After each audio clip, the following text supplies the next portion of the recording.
Hello, my friend. Stay a while and listen. What's going on YouTube? It's Filthy and we're back with another video. Today we're looking at the Demon Hunter and specifically the Windforce Ethereal. So this is a T16 and Bounty guide. This is how I'm playing the DH for those two tasks. Makes it really nice. There is a one slight downside to using this weapon, which we will get into. It's a fairly new build, whilst I do have the 1200 guns. Pretty much 80% of that time has been on Monk, so there's a few gaps in the gear, but we will talk about it. Plenty of ways to add more damage. If let's say you are at a much lower level, don't worry, we can box you off. You will crush everything, no problemo. Before we do jump in, thank you for all the love on the recent videos. Really inspiring me to carry on. We're going to do some more build guides, I think, as we go. I've got a couple other videos planned as well. But as always, a thumbs up, helps the channel, brightens my day. But yeah, let's jump in and take a look now. For the Gears of Dreadlands, I'm not going to run through this. I've covered this set several times. The long and short of it is you click the generator to get 20 stacks of momentum. That gives you crazy DPS and crazy move speed. You always need a series satchel for a huge multiplier on Hungering Arrow. You always need the Hunter's Wrath belt in the cube, again for a pretty big multiplier. Now, the series satchel defaults with attack speed. You can't roll that off, which is one of the issues with the Windforce. So I guess maybe we'll start with the Ethereal because this is kind of like the selling point of the video.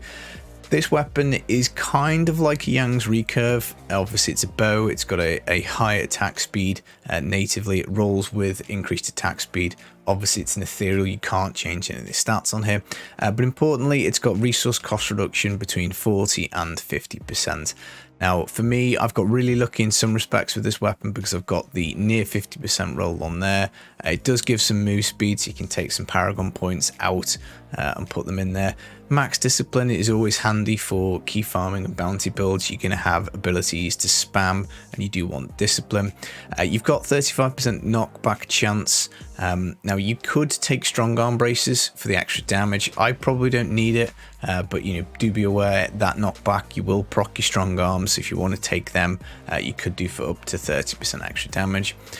We've got 200% on archery skills. Unfortunately, that is meaningless, guys. We don't have, well, we do have an archery skill at Strafe, but obviously Hungering Arrow is a primary skill, which does the damage. But we do benefit from the 800 Paragon, plus 800 damage. Now, I've got very lucky with the passive on here. Vengeance cooldown reduction of 65%. That is obviously a perfect Dawn roll. It's going to be easier to farm one with a Fortress Ballista on, which will give you a shield whenever you attack. So much more likely you'll have a Dawn in the cube, and much more likely that the Vengeance, will be there, and the bloody hell, the Fortress Ballista will be on the weapon. Blood Vengeance passive is fine. That is giving us a little bit more hatred. Fairly meaningless, but the 3 discipline for health globes is borderline useful. But the passive on there, don't worry about it. Now, we've also got a Squirts necklace. I've obviously got a very nice one, double crit, and then an element. Cold, unless you're using Stone of Jordan. It rolls with secondary gold find, which is nice. I'm trying to push my gold find bonus up. I've got it up to 25k, so by all means, I'm going to try and get a little bit higher again, but you have to be wary. It's not worth sacrificing damage unless you're absolutely one banging everything. My sheet cooldown reduction is 33%. We've got the Zodiac, which is helping, so whenever we hit, we do get cooldown reduction, which is nice. Normally speaking, you'd want this at about 37, 38 if you weren't taking a Zodiac ring. I've got a lasting ring for move speed, so when we hit, this one's kind of terrible because it's got a 1.2% chance to fear. It's got fairly decent double crit on it, but again, this is a piece for me to improve. But yeah, when you hit, you will get a fear, which will give you a move speed boost. The Warts of Shenna arm guards again give you a move speed boost, which is very nice. You probably want cold damage on here. Again, I'm okay, I think, on damage, so I've rolled gold find, but again, that's a matter for you. It defaults with pickup radius on, so it is kind of hard to get cold dex, crit, and the gold find on there, but you know, you will do it eventually. Gems wise, Bane of the Trapped for damage, Simplicity Strength for damage, the Boon of the Hoarder for the gold, and you know, Avarice Band on the follower for the massive pickup radius. We've gone for Depth Diggers on the character, Hungering Arrow damage here, Hungering Arrow damage on your belt. Normally speaking, you'll have Gold Wrap here and Hunter's Wrath in the cube to get the max modifier.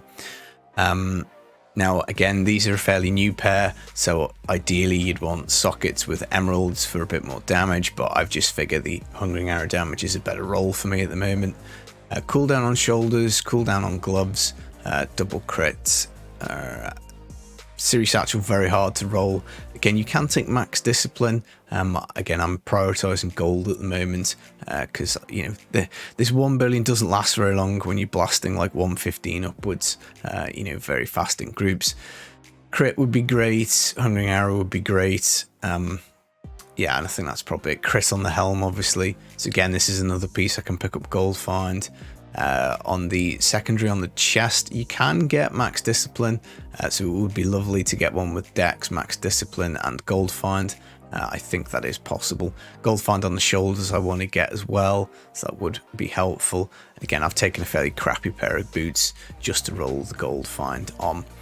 And I think that is probably it. Now, follower wise, this is my preferred setup for T16, which is canes for extra keys, the Gloves of Worship for the increased duration on shrines, a rogue so that we only have to take the 2-piece canes. This allows us to get a broken crown in for extra gems. I will be moving on to do some augments soon, so you know, I would like to get them. By all means, once you've got enough gems, this can come off. Sage's belt and hat would give double DBs. I just don't really need them, and you know, the figure is just going up at the moment, it's not going down, so I tend not to like them, but you know, again, by all means, up to you. Shoulders, just a nice set will do with a high intelligence roll. The Zakara ones are nice because it means you don't have to repair anything. Homing pads are also a super shout for T16. I do go for the Do Not Die rune or relic on the enchantress, but by all means, the all skills one could be a way to go. You just have to worry about keeping her alive because we're not using an enforcer, and the attack speed's not really beneficial, so yeah, the one way she can't die. Nemesis braces for spawning stuff off pylons, and then obviously again, Flavor of Time's great for T16 because it will give us the extra pylon duration. Looking really quickly at the skills, D3 Planner is there. You know, you've seen this build so many times. Strafe, Drifting Shadow for move speed, Devouring Arrow, Hungering Arrow for damage, Vengeance. Any rune is absolutely fine. Seethe is generally okay for the hatred, but with the resource cost reduction, you don't really need it. So you know, Dark Heart could be a way to go, and that would, you know, prevent you from getting one shot or damaged if you don't have gold. But honestly, Gears to Dreadlands is pretty tanky anyway. Prep Invig, just for the discipline, so the Zodiac will give us much more access to this, which is great. Shadow Power, Shadow Glide, increase your move speed. Smokescreen Displacement, increase your move speed. Tactical Advantage, increase your move speed. Hot Pursuit, increase your move speed. Awareness, just in case you cock something up, and Perfectionist, just taking a bit of discipline cost off prep. I can't really think of terribly much else. We could, if we wanted a bit more damage, you can do Cull the Weak. You can do, where are we? You can do Archery for a bit more damage. You don't need to take Numbing Traps. You can take Thrill of the Hunt, Hatred Spender's Slow. So again, that's something else. You can pair those two, I think, for the extra damage. So you know, you can play around with it. Ambush as well, you know, will give you 40% additional damage. That will probably help you one-shot stuff. So you kind of play around with it. You put the damage in, the move speed down, until you can pretty much one-bang everything. But let's have a little go of Ambush. I haven't had this on as of yet. Now for bounties, well, let's do the T16 Rift, and then we'll come back and we'll look at the bounties after that. But it is super fast for everything. So jump in, stacks up to 20.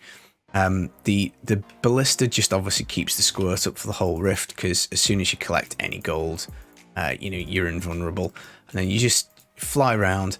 Not as fast as the monk. I think the monk is going to be faster with the infinite teleport and stuff like that, but this is certainly a lot more chill to play. You know, you don't have to be worrying about flying around. You just kind of cruise around, motor about in your demon hunter. So this is more the kind of one that if maybe you want to listen to a podcast or, you know, some YouTube videos or whatever whilst you're grinding out some keys, you kind of, you know, you have an easier time of it. I think what I'm getting at is this is just probably a little bit easier to play. And yeah, we as you can see, we're pretty much just tearing through everything with one shot. Now, one thing that is interesting about the Series Satchel combined with the Windforce, unfortunately, you can't keep your attacks per second at the correct breakpoint, which I think Wadijo says is 1.66. So, you know, we are actually losing a little bit of damage for the fact that our attacks are too high. But even if you take your attack speed out of your Paragon, you can't roll attack speed off the Windforce, and you actually can't roll it off your Series Satchel either. So you are just a little bit stuck with it. I did try Echoing Fury in the cube for a bit more move speed, but 25% extra just didn't really seem worth it. I thought it's probably better to make sure we keep the squirts up the whole time. But again, that's something you could try. You can try Ingerm. That would give you a bit more access to prep. But again, as you can see, hopefully speaking, you've really got to be spamming these discipline buttons. You know, constantly spamming them to get it to go down. So any kind of like brief non-spamming of these two will basically allow you to refresh. I've got Gold Gem in the helm. Again, if you wanted to push your cooldown figure up, you could take the diamond. Absolutely no problem with that. So yeah, T16 pretty fast, and then we'll jump on the bounty build and I'll show you the changes for that. Now, I think one of them I've forgotten to put on. Where are we? Bounty, here we go. Right, for bounties, you want to take off Seethe and put on Dark Heart for the damage reduction. You're going to drop the Royal Ring. You're going to put on the Hunter's Wrath, Depth Diggers in the cube, because I don't like relying on the gold wrap for toughness in bounties, but by all means you can do. The passives I've left exactly the same. Again, you can choose whether you want to take one of these two off for the ambush if you want to flatten everything, but leave awareness on, because obviously in bounties sometimes you can just get squashed. But the elusive ring in the cube will do a lot of lifting. Now 81, 82 is about kind of the level for the T16 bounty, so we'll just try 85, just hopefully to show you that it does you know, still do a good amount of damage, and hopefully we will keep our squirts up, because with the elusive ring, with the ballista, you know, we are pretty darn tanky.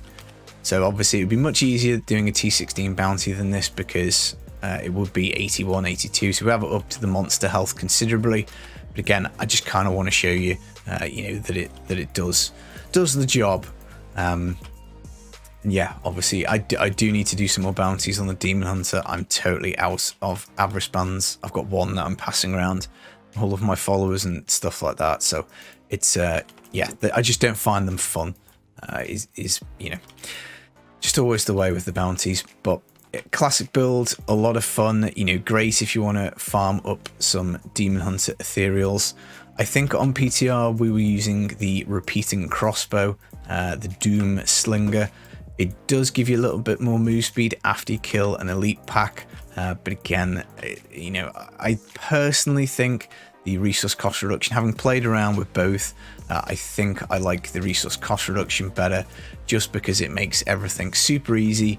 You're never going to run out of resource. You can just literally disengage your brain, jump into bounties, jump into keys, fly around the map, you know, and no bother. Now, the Bariza Dough would offer more damage. You know, let's say you've got a really nice one of those, by all means you can use it. It's just obviously the resource cost reduction is what makes this godly. And yeah, you know, normally speaking, you'd run it with a Yang's recurve, so you kind of may as well just basically get the extra damage out of this, and you may as well get the legendary affix on it, and it just does mean that you can keep your squirts up. Now 85, it does look like we're struggling with the squirts a little bit, but yeah, T16 bounties would be 2 or 3 tiers lower than this easy, maybe even 4, so you shouldn't have too much bother. Now obviously we do have the advantage of the follower as well, so that is something to bear in mind. But without the follower, you might want to swap on to the cooldown gem for bounties, because you're not going to get your 10% CDR out of the enchantress. So again, just play that by ear, you know, have a little look, see if you think you need it. You probably will do, because the Zodiac and 20% CDR is probably not going to cut it for perma uptime on Vengeance, and obviously you do want that for the damage reduction. But yeah, pretty fast for bounties. Just, you know, maybe you want to take a break from Monk, you want to do something that shares the main stat, allow you to get some absolutely baller bits. One thing long term, again, I might well org up a Gears of Dreadlands. I don't really know, but again, with a bit more damage, let's say we had the cold roll on the Wazishens, then quite possibly we might be able to drop the Bane of the Trap for the Wreath of Lightning for 25% move speed. But what I would say with the move speed for the Echoing Fury, it's additive, so you're really not gaining much. You know, if you go from like 250% move speed to 275% move speed, it's a pretty negligible difference. So I would always concentrate on the damage, the gold, just the general utility before upping the move speed to the absolute maximum. But yeah, by the end of the season, we probably will do that way. But you know, it depends. If you're only going to get to like 800 to 1,000 gons, then you know, yeah, I probably would pick the damage. That's the guide. I hope you've enjoyed it. I hope you're enjoying the season. As I say, more videos on the way soon. I'm actually on holiday Tuesday to Friday, but I'll do my best to pre-prep some stuff. But kids at home for summer holidays. Still got some work to do IRL. I've got to pack my suitcase. Pack my suitcase? I'm sure you'll get that reference. Enjoy your day. Take it easy. Peace.